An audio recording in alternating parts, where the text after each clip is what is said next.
Պարոն Սաղաթելյան, ուղղակի ուզում էի ճշտել հանձնաժողովի ձեր հասանելիք այդ տեղը, քանի որ չեք վերցնելու։ Դա զիջելու եք ուժեղ Հայաստանին, թե թողնում եք այդպես։ Այդ մասին, երբ որ գա հանձնաժողովները ընտրելու ժամանակ, վերջնական կհայտարարենք։ Ձեզ ինչ-որ մեկը չվերցնելու մասին պաշտոնապես բան ասել է։ Ելույթներում կարծեմ եղավ որ։ Չէ, այդ մասին վերջնական կհայտարարենք։ Բաներից հասկացած որ։ Բայց հասնում է։ Այդ օրակարգի միտեղ հասնում է, այդ օրակարգի ժամանակ մեր դիրքորոշումը կհայտնի։ Եվ կարող ենք այնուամենայնիվ իշխանության վարկագծին անդրադառնալ, մասնավորապես ես վստահ եմ, որ դուք էլ կհիշեք, պարոն Սաղաթելյան, երբ օրինակ նախկին իշխանության տարբեր ներկայացուցիչների, մերձավորների հետ կապված ինչ-որ պատմություններ էր լինում, գործող իշխանությունը, որ այդ ժամանակ ընդդիմադիր էր, դատապարտում էր եւ այլն, պահանջում էր, որպես ենթարկվեր եւ այլն, հիմա երբ օրինակ Հայկ Կոնջորյանի եղբայրը նման վարկագիծ է դրսևորում, իրենք ասում են, դե եղբայրը ինչ կապ ունի եւ այլն։ Դուք ինչ եք կարծում, այս ամենից հետո Հայկ Կոնջորյանը պետք է շարունակել հավաքնել այդ բարձր պաշտոնին եւ արդյոք ԿՊ-ն չպետք է այդ առումով քաղաքական պատասխանատվության հարց բարձրացնել։ Իրավունք չունի, եթե այնիշ տեղի ունեցել տեղ ունենար ընդդիմադիր գործիչներից որևէ մեկի հարազատի, առնվազն ինքը այդ բան կալանավորված կլիներ ու դա երկրի թիվ 1 օրակարգ պատկերացնում եք, չէ՞, ես քարոզչական մեքենայով հիմա ինչ են անում։ Բայց իշխանության պարագային փորձում են պաշտպանվել, փորձում են կարգավորել, փորձում են սղացնել, որ անցնի, բայց կարծում եմ այն դեպքում, որ մեր հանրությանը ամեն ինչ հայտնի դարձավ նաև ազգային ժողովի այս անգերից հնչած ելույթների արդյունքում։ Պարոն Սաղաթելյան, այսինքն եթե Հայկ Կոնջորյանը այդուհանդերձ ընտրվի ազգային ժողովի փոխնախագահ, իսկ իշխանական պատգամավորների խոսքերից դատելով պատրաստվում են ընտրել իրեն, դուք կարծում եք, որ մի կողմից եղբոր հետ կապված այդ պատմությունը, որը ինչքան էլ ասվում է, որ միջանձնային է, դեռ հստակել չէ այդ միջանձնայինի նախորդող պատմությունը, ինչ կոռուպցիոն հնարավոր դրվագների հետ գուցե առնչություն ունի, եւ նաեւ կնոջ աշխատավարձի եւ այդ ֆոնին նաեւ Հայփոստի իրավիճակը, այդ վնասներ եւ այլն։ Այս ֆոնին Հայկ Կոնջորյանին ընտրելով ԿՊ-ն վերցնում է նաեւ այն պատասխանատվությունը կամ այն ամեն ինչը, որ ուղղվում էր Հայկ Կոնջորյանին։ Իհարկե վերցնում է, կիսում է այդ ամբողջ պատասխանատվությունը, բայց գիտեք, ես մեր երկրի առջև շատ ավելի լուրջ, շատ ավելի կարևոր, շատ ավելի հրատապ եւ առաջնային օրակարգեր կան։ Մեծ հաշվով Հայկ Կոնջորյանը կլինի ազգային փոխնախագահ, թե ուրիշ մի ԿՊ-ական, խոշոր հաշվով ընդհանրապես տարբերություն չկա։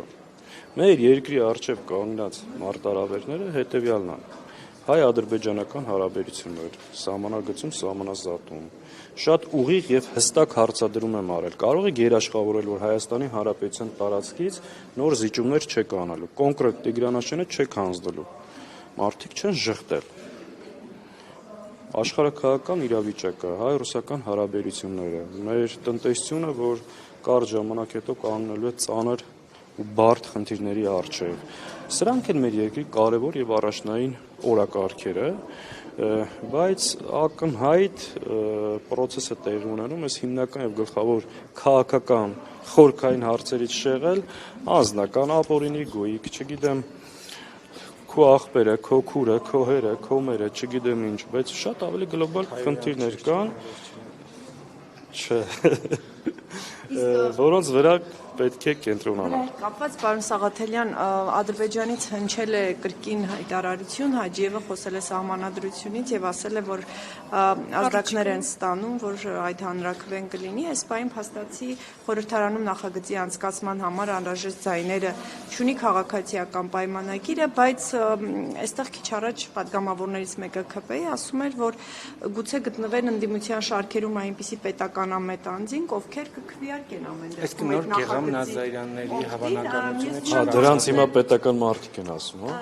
Բայց ավարտեմ, պարոն Սաղաթելյան, հնարավոր է ամեն դեպքում ընդդիմությունը ինչ որ փուլում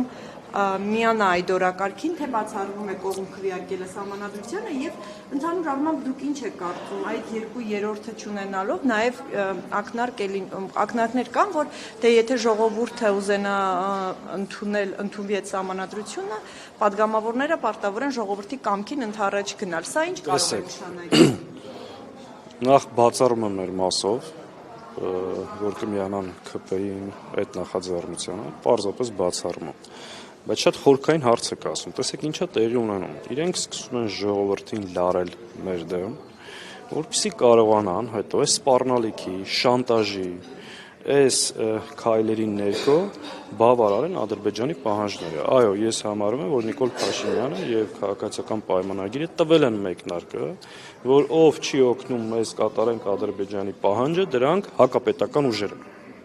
Եվ ես չեմ բացառում, ինքը կոչ անելու ժողովրդին հավաքելու, փորձելու են մեր վրա ճնշում բանեցնել, որպեսզի բավարարեն Ադրբեջանի պահանջները, որովհետև Նիկոլ Փաշինյանը խոսք է տվել Ալիևին եւ այդ խոստումը կատարելու բավարար քվե չի ստացել, փորձելու է շանտաժի, սպառնալիքի, ձերբակալությունների, կալանավորումների, իմիջիալոցես բռնաճնշումները նաեւ պայմանավորված են դրանով, որպեսզի երկրում ջարդի դիմադրությունը, ոչնչացնի դիմադրության օջախները, որ կարողանա Ադրբեջանի պահանջները բավարարել։ Մենք գտնվում ենք այս փուլում եւ մեր երկրի գլխավոր հիմնական օրակարգը այս պահին սա է։ Բնականաբար հակազդելու նկատի ունեմ օրինակ խորհրդարանական մակարդակով միայն թե այնուամենայնիվ փողոցային պայքարել կսկսվի։ Ես չեմ պատկերացնում հաջողություն բացառապես խորհրդարանական աշխատանքով։ Ես գտնում եմ, որ մեր ուժը խորհրդարանում բավարար չի փոփոխություն հասնելու համար, դրան պետք է ավելանա մեր ժողովրդի ուժը փողոցում Հայաստանի Հանրապետության հրապարակներում։ Այո, ես մի քանի ամիս առաջ եմ այդ մասին հայտարարել, որ ոչի ճակատ ստեղծելը դա անհրաժեշտություն է։ Այսօրվա մեզ ներսից իհարկե բոլոր տարաձայնությունները պետք է մի կողմ դրվի, այդ թվում նաև արտախորհրդարանական բազմաթիվ ուժեր, ովքեր դեմ են մեզ դրսից եւ ներսից պարտադրվող օրակարգին, պետք է միավորել բոլորի ջանքերը, որ կարողանանք այս մեզ պարտադրվող ու հակապետական ու հակահայկական օրակարգը վիժեցնել։ Հաստատի մեկնարկը տրվի, այդ նախագիծը արդեն կառավարություն եւ այլն կսկսվի։ Ես կարծում եմ մինչև դա։ Իրենք ոնց են հիմա սկսել մեր դեմ աշխատել, հակաքարոզություն իրականացնել, փորձել հող նախապատրաստել իրենց օրակարգի համար, մենք հիմիկվանից պետք է նախաձեռնենք, որ այդ իրավիճակում պատրաստ լինենք։ Ու այս աշտանը Հայաստանի համար ակնհայտ է, որ սպասում են ծանր զարգացումներ։ Եվ ընդդիմության գլխավոր օրակարգ իմ կարծիքով պետք է լինի դա։ Պարզ ասեմ, Նարեկ ջան, սահմանագծման սահմանազատման անվան տակ իրենք պատրաստվում են Հայաստանից նոր տարածքներ հանձնել։ Ուղիղ հարցնում են, դա չեն ժպտում։ Պատրաստվում են չունենալով համապատասխան քվե փոխել սահմանադրությունը։ Գիտեք, ես ակնհայտ տեսեք պատական չէր ինքը հայտարարում սեպտեմբեր պատերազմ։ Ինքը աշնանն է խոսք տվել, բայց բնականաբար ինքը փորձելու է որքան կարող է ժամանակ ձգել։ Այս էլ ենք հասկանում, որ Նիկոլ Փաշինյանը եւս պատրաստ չի այս բագաժով, այս ստացած քվեով, այս ընտրություններով ակնհայտ մանդատներ գողացված կարողանա այս օրակարգը սպասարկել։ Դրա համար իր համար բավականին դժվար է լինել։ Պարոն Սաղաթելյան, Հայաստան խմբակցությունը նախորդ գումարման խորհրդանում ելելի Նիկոլ Փաշինյանին իշխանությունից հեռացնելու օրակարգով էր այդ 5 տարիներին չստացվեց։ Հիմա ինչ նոր գործիքակազմ եք կիրառելու, որտեղ էլի խորհրդարան պլյուս փողոց կամ փողոց պլյուս խորհրդարան էլի ձևաչափն եք առաջ տանում։ Դե տեսեք, դրանից արդյունավետ ձևաչափ չկա, նոր հեծանից այդտեղ պետք չի հորինել։ Բայց կներեք դա չաշխատեց։ Ես չաշխատեց, որովհետև մեր ուժերը չբավարարեց։ Եթե կարողանանք ավելի լայն ընդգրկուն կոնսոլիդացիա տեղի ունենա, վստահ եմ, որ կստացվի։ Ուրիշ տարբերակ չկա պարզապես։ Ես ներողություն անհամեստության համար դեռ չենք տեսել նոր գործողություն, նոր ելույթ, նոր անելիք մի բան, որ մենք նախկին շրջանում չենք արել։ Այսինքն իրականության մեջ բավականին բարդ վիճակի մեջ ենք գտնվում, բայց էսա ուղղություն, էսա ճանապարհ։ Ինչքանով կարողանանք դա իրականացնել, կախված է մեր աշխատանքից, ընդդիմադիր ուժերի հասկացողությունից, ըմբռնումից եւ վճռականությունից։ Պարոն Սաղաթելյան, այդ ոչի ճակատին զուգահեռ նաև հայտարարում էր ընդդիմության միասնական հանրահավաքի մասին։ Ի վերջո այդ հանրահավաքի ճակատագիրն ինչ եղավ կամ սպասվում է, լինելու է, չի լինելու, հանդիպեցին քաղաքական ուժերներ։ Գիտեք, ես դեկտեմբեր ամսին ազգային ժողովից, հիշում եք, պաշտոնական հայտարարություն եմ արել այդ մասին։ Ես շարունակում եմ պնդել, հիմա չեմ ուզում նորից հետ գնալ, ինչ եղել է, բայց որ այս իշխանությունը, որ ունի աննորմալ պետական ռեսուրս, ֆինանսական միջոցներ, ուժային կառույցներ, սրան դիմագրավելու համար առանցին հնարավոր չի բավարարում ուժերը։ Դրա համար անկախ տարաձայնություններից, անկախ շատ հարցերի նկատմամբ տարբեր վերաբերմունքից կան առաջնային օրակարգեր, որտեղ պետք է լինել միասնական։ Հիմա անունը ոչի ճակատ կդնենք, ինչ կդնենք այդ կարևոր չի, կարևորը լինի այդ փոխըմբռնումը ու միասնությունը, նորից եմ կրկնում, մեզ պարտադրվող օրակարգերը ազգային հարցերում մերժելու համար։ Բայց ուզում եմ հասկանալ, պարոն Սաղաթելյան, այդ նախկինում հայտարարված միասնական հանրահավաք այդ ոչի ճակատին էր վերաբերում։ Չէ, այն ժամանակ խոսքը գնում էր ընտրություններից առաջ միասնական ուժերով պայքարելու եւ այլ։